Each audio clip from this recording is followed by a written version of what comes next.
The lion's share of the saving from this comes from your changes to thin capitalisation.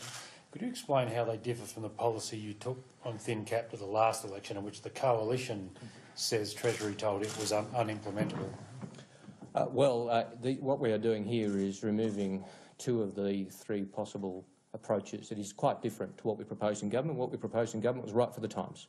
But we have obviously now dealing with a different set of circumstances. What we're doing is removing two of the three possible ways of determining gearing levels to adopt what we think is best practice. If the government doesn't understand that this is different to what we announced in government, what we announced in government was appropriate for the time, but of course in opposition you renew, you update, and this is a new way of achieving a very similar objective. How have the times changed? Sorry. Well, what we've done is we've consulted with academia, we've consulted with private sector about the best way of achieving the same objectives.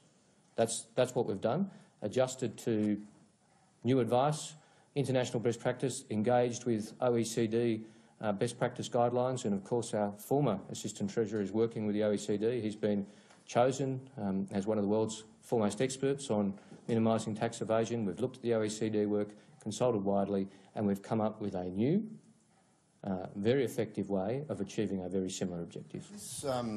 This measure that you've announced, if you treat, for example, a United States company different to, say, an Australian company, wouldn't that breach the US FTA? I mean, are you confident, have you got advice that this doesn't breach our free trade agreements?